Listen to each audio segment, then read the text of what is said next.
Hello, you're watching Hexus TV. My name's Andrew, and with me today we have Tom from Magix, who's promoting the new Music Maker 15. Tom? Hi there. How you doing? I'm fine, how are you? Excellent. Love to know a bit about the product, obviously. Capabilities, what it can do, what you like about it, so why don't you give us a little introduction? Well, maybe we should just start out where Magix is coming from, because we're actually coming from the professional audio editing with our professional audio software Samplitude. This started back in the beginning of the 90s, and it was decided then to go not only for the professional side and for the musicians, but to try to create a software where everybody basically can make some music with, without having knowledge of notes or musical experience or musical education. We started with Samplitude, as I said, and Music Maker was our first consumer product. The funny thing is that the Samplitude engine is still in all our software products, no matter if it's music, video or photo. So the basic principle about Music Maker is that we want everybody to make music. So we start out with loops, which we produce by ourselves. We have a studio in Berlin where these loops are produced, and it's basically just drag and drop the loops into tracks and then play around with it.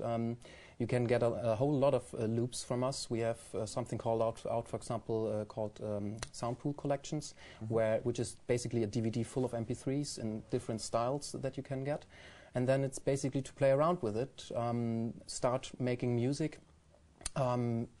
I think the learning curve is very, very fast, so we get the request from our users also to get a little bit deeper to the program. They basically start out with taking these loops and playing around with them, but afterwards they want more, and therefore you have also the possibility to plug in VST instruments with Music Maker. With the plug-in option, with VSTs, with being able to plug in, I'm assuming, microphones, USB keyboards, all that sort of thing, MIDI controller.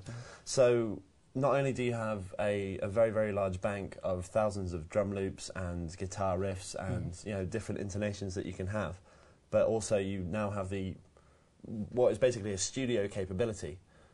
So you can plug in a microphone, you can record sound, and using the drag and drop function, you can then put that onto your timeline and... Yeah, of course. It is all about, I mean, we really don't want to scare anybody away.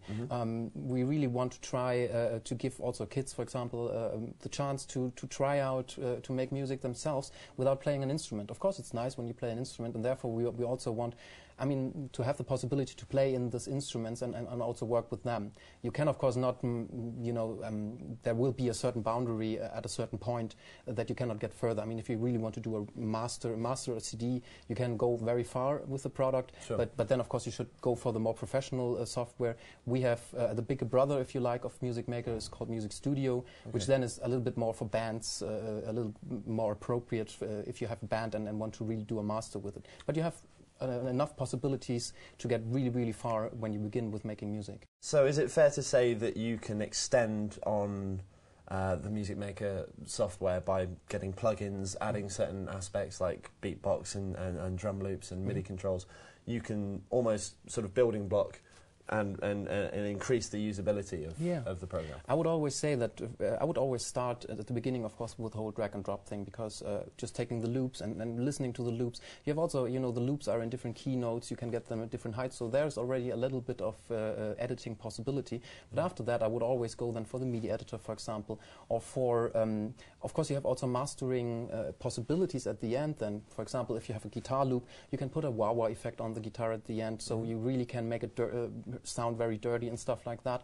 So there is an easy entry level. Afterwards, there are really good possibilities to get deeper into the whole stuff. But of course, if you are, if you really want, if you have your school band or something like that, and you really want to do a master, a CD, then I would say you should go for Music Studio, basically. But to start out with Music Maker is always a good idea. One more thing that I'd like to ask before we sort of go into a demonstration is your main production software, the thing that you've been using for like over 15 years and that you've been building on, is Samplitude.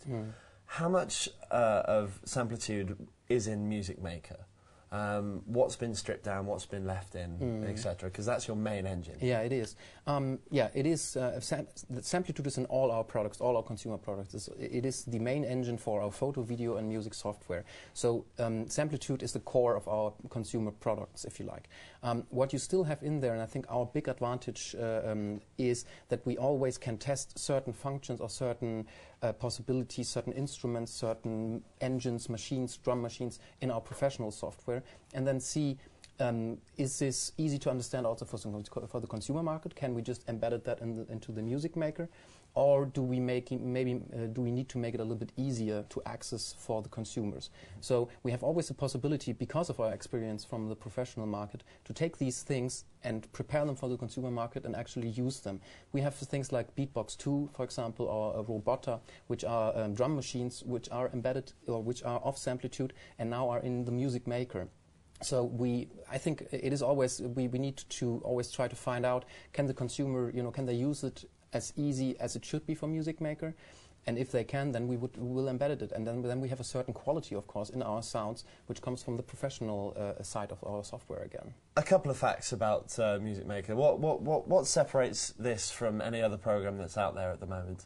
You're contending with people like Quark and Fruity Loops and Ableton, and there's a lot around. Yeah. What makes you guys, stand out from them?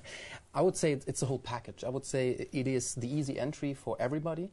I would say that everybody can understand the principle. This is common with other programs out there that we have in common.